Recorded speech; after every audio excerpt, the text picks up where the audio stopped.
I never thought my life could shatter in a single morning. When you imagine heartbreak, you picture slow erosion, little cracks spreading over time.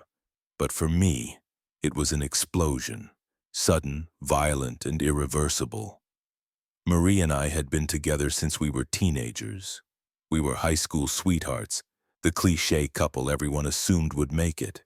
And for a long time it seemed like we had. We married young, full of dreams and promises. We built a home, a family, and a life together. We had Michael first, our bright, curious boy, and then Carrie, our little spark of joy. To anyone looking in, we were the perfect family. And in my heart, I believed it too. Smash that like button, hit subscribe, and keep watching, because the best part's coming up next. But all that love, all those years of trust turned out to be built on lies. The unraveling began the night before our family cruise. Marie went out with her best friend Rebecca. A girls' night, she said. One last hurrah before we left. I kissed her goodbye, told her not to stay out too late. I didn't think much of it. That was my first mistake, trusting her without question. At 5 in the morning, I woke up and noticed her car wasn't in the driveway. Snow had piled up during the night, thick and heavy, covering the world in white silence. I texted her, "Don't drive in this weather, come home safe." The message stayed unread. That's when the dread hit me. It coiled low in my stomach, a sick intuition whispering truths I didn't want to believe. Still, I told myself she was just at Rebecca's place. Maybe they'd had too much to drink. Maybe she'd crashed on the couch. I drove through the snow, heart pounding. When I reached Rebecca's condo, her door was unlocked. The warmth inside was suffocating, the air heavy with the stale smell of alcohol and something else. Sweat, sex. My chest tightened as I walked down the hall. I opened the bedroom door and the world stopped. Two heads peeked from the covers. Marie, my wife, the woman I'd trusted with my soul, was resting her head on the bare chest of a stranger. His arm was draped over her like he owned her. The sight froze me. And then, like a dam bursting, rage drowned me. I don't remember lunging at him. I don't remember my fists connecting, the crunch of bone, the spray of blood. I only remember Marie screaming, Rebecca pulling at my arms, and the man's face, unrecognizable, a pulpy mess of blood and bone. I left before I killed him. Marie followed me to the car, sobbing, begging, but her voice barely reached me. All I could hear was the roaring in my head, the shattering of every memory we'd built. We drove in silence, the storm swallowing the road. That's when it happened. Another car veered into our lane, tires skidding on ice. Metal screamed, glass shattered. The world spun and then went black. I woke up in the hospital with cuts and bruises. Marie wasn't so lucky. Crushed shoulder, broken ribs, a collapsed lung.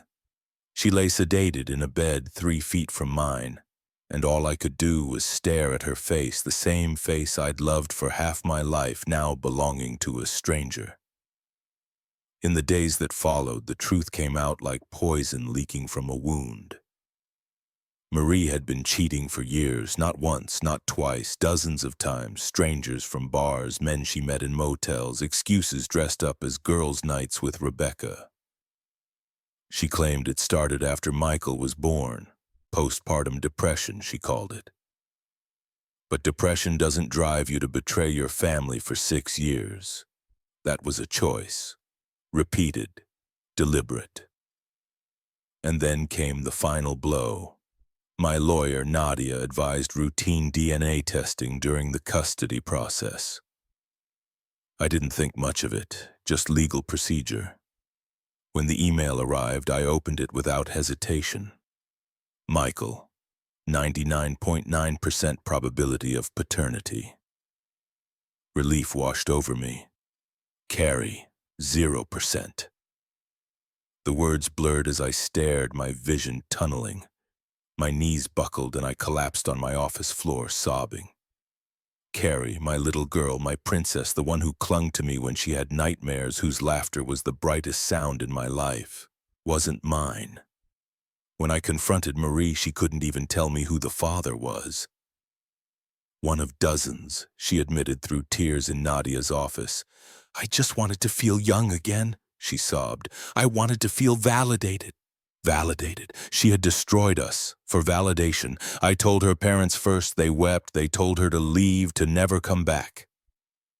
My parents broke down too when I shared the truth. We mourned together, not just the betrayal, but the years stolen, the lies woven so tightly into our lives. Like what you see.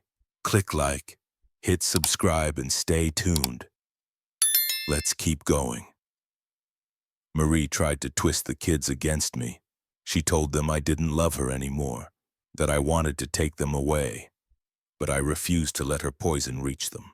I took them out for ice cream, sat with them as their small faces crumpled in confusion and fear. I pulled them into my arms and whispered, Mommy and Daddy both love you. This isn't your fault. Nothing is your fault. But how do you explain betrayal to a 6-year-old, to a 10-year-old who already senses the world cracking beneath his feet? The divorce was brutal. Custody hearings, depositions, accusations. Marie fought like a cornered animal, desperate to keep some control, but the truth was undeniable. I won custody. I also filed for paternity fraud, not for money, though I knew I'd spent thousands raising a child who wasn't mine biologically. It was about justice, about forcing the system to acknowledge the depth of her betrayal. Marie lost everything. Her family disowned her. She lost her home, her children, her reputation. For a while, she lived in her car, later in a women's shelter. She begged me to take her back. She screamed in lawyers' offices. She left voicemails declaring her love. But love isn't selfish.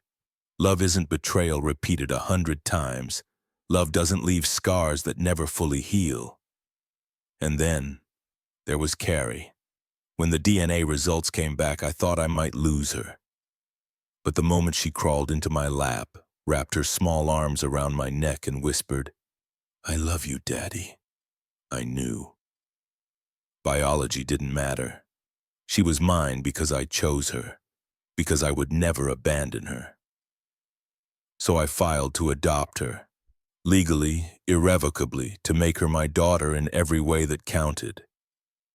The day of the hearing, the judge leaned down and asked Carrie if she wanted me as her dad. She didn't hesitate. Yes, she said with a smile. He's my daddy. I'll never forget the weight of those words. Marie's world crumbled completely after that. I saw her once more months later. She was a shadow of the woman I'd married. Gaunt, hollow-eyed, her hair tangled and lifeless. She asked me if I'd ever forgiven her first mistake. No, I said quietly, because it wasn't a mistake. It was a choice, over and over again. She wept, but I felt nothing, only emptiness where love used to be. Now I'm rebuilding. Michael is thriving. He pitches for his little league team, determination etched on his face. Carrie swims in the pool, her laughter ringing through the air. And I sit back, watching them. My heart scarred but full. Therapy helps. The anger still simmers, sometimes boiling up when I least expect it. But I channel it into protecting them, into being the father they deserve. Marie is out there somewhere, lost in the wreckage she created. But she didn't destroy us. She tried. God, did she try. But we're still here. Michael, Carrie, and me. Survivors. And in their laughter, in their hugs, in the everyday chaos of raising 2 kids, I find strength. Because love isn't blood, love isn't a genetic test.